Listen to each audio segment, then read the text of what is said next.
Welcome! Today we're in the world of Mind-Q because there was a giant freaking kaiju skeleton in Hollow Earth in Godzilla X Kong the movie. It was huge, dude. It was so big it could swallow Kong like nothing, which means it pretty much could have swallowed Godzilla like nothing as well, which means there have been kaiju in Hollow Earth that are so much bigger than Godzilla, it's just crazy, and I need to learn more. So let's get into it. Time to go learn us some knowledge. Leave a like, subscribe to Mind-Q because the dude's a freaking genius, and let's get into it.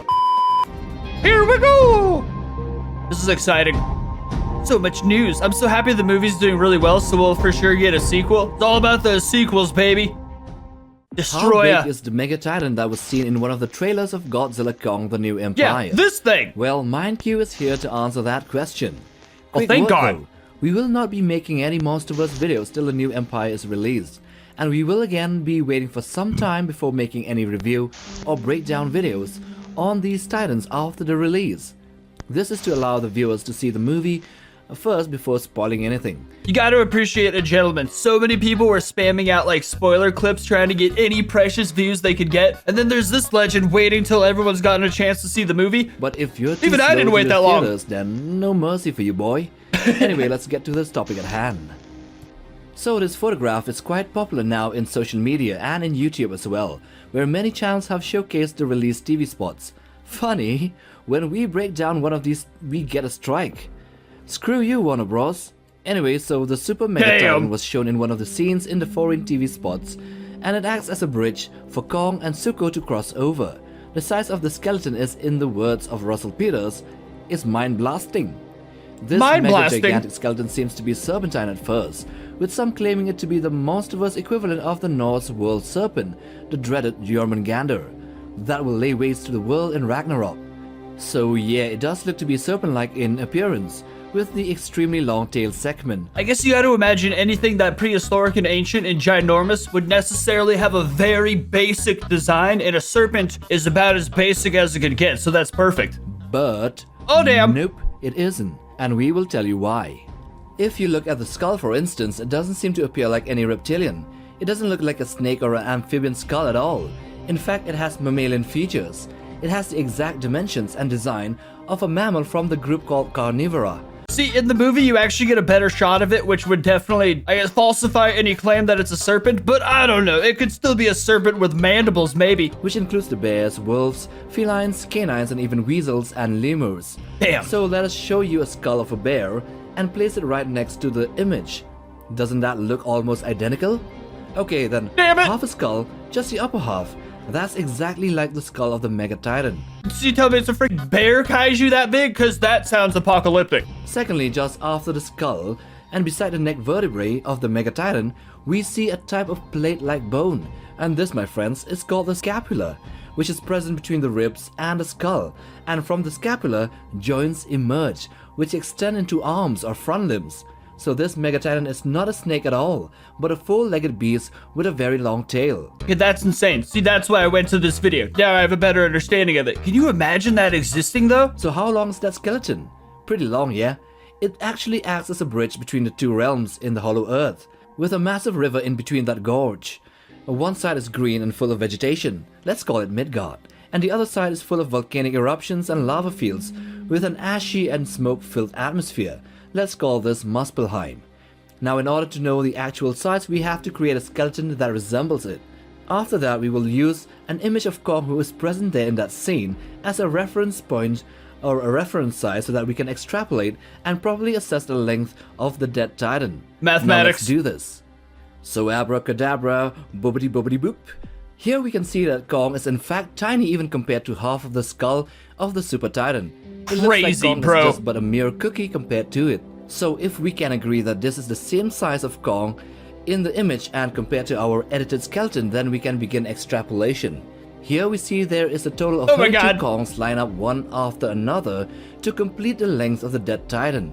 And this too is just our estimation. The tail could have been longer. So 32 Kongs times 337 feet or 102.7 meters, which is Kong's height, we get roughly 10,800 feet, or around 3.3 kilometers. I kid you not, that's the total length. You know what's crazy for comparison? The adult Cloverfield monster is supposed to be like almost twice that, like at 20,000 feet, so that's crazy. And it could reach 4 kilometers, but we have no more room for extra tail. Anyway, that's the length of the super dead titan. Now with that out of the way, Super we can dead. explore the complete theoretical skeleton of this truly gigantic beast. A titan of the titans. They probably would have worshipped it as a god, to be honest. So as we discussed a minute ago, this titan isn't a serpent or a snake-like entity like the warbats and Tiamat. Judging from what we know, it has mammalian carnivoran skull, a set of gigantic ribs which shows that it has a mountain-sized belly or an abdomen. It also has a long tail like that of a lemur or a binturong, a bear cat. And lastly, it has scapulars, which is evidence enough for the existence of arms and maybe even legs, let's say front limbs and hind limbs. What's crazy is he said lemur, right? And in the comics in Skull Island, there's legitimate giant lemur kaiju. And as you can see, they tower way over the freaking tree line up with the mountain. So like these do canonically exist. Although like every movie, they make something else from the comics not legit anymore. Therefore, here is our imagination of what this complete skeleton would look like. And from this, we can estimate that it would stand around 1.03 kilometers tall. Holy or crap. Almost 3,400 feet. Good God. 10 times that of Kong, who is 102 meters or 337 feet tall. That's insane. Here is our take on what it would look like in Dubai and New York. What? This super titan would be even taller than the Burj Khalifa, louder than Wiz My Khalifa, God. and deadlier than Mia Khalifa. What? Joking. Nothing's deadlier than Mia Khalifa, we all know that. Damn, bro. The titan would be almost 200 meters taller than the tallest building in the world, and twice the height of the tallest building in New York City, as we can see here. This creature would rival the size of the Karathan of Aquaman. That was stated to be 3.2 kilometers. This would be or 2 miles detrimental long. for the economy. It would also be a challenge to the Cloverfield monster in size. That's what I'm and saying. would alongside them be in the range of the largest movie monsters ever, with the likes of the Suma Verminoth, Parallax, Paul Sandworm, and the Exogoth. I think that's in comparison to the child's Cloverfield. I don't know. Maybe I have my numbers incorrect, but I was pretty sure. Now lastly, what does this mean for the Titan history in the Monsterverse? The hell do I know? Legendary by showing the existence of such a creature, although interesting and scenic, throws the entire lore and origins of the Titans in the Hollow Earth into disarray. The world building and the established knowledge of the Titans is now again back at square one. That is, we don't know shit. But we might get explanations in the movie, so hang on tight to your jockstraps for the rise of a new empire. Exactly what he just said. I don't think they realized by just placing a giant skeleton there, like you've just blown the entire universe lore to shambles. Now it's a whole new world to build. Now if you like this video, then watch this other one as well. I did. And do check out our channel for other Monsterverse and monster content.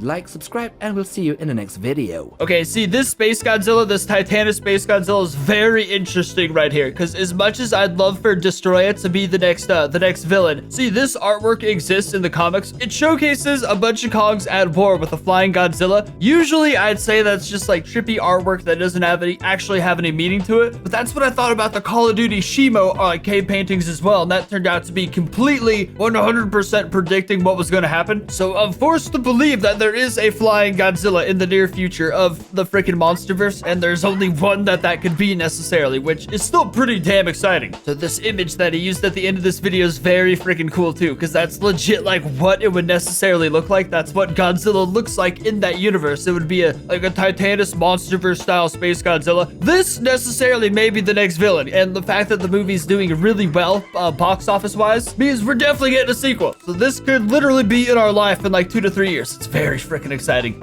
So either it's just like giant, mysterious, ancient kaiju or Space Godzilla. Either way, we're gonna get some amazing content. But yeah, leave a like, subscribe to MindQ, obviously, and I'll see you next time.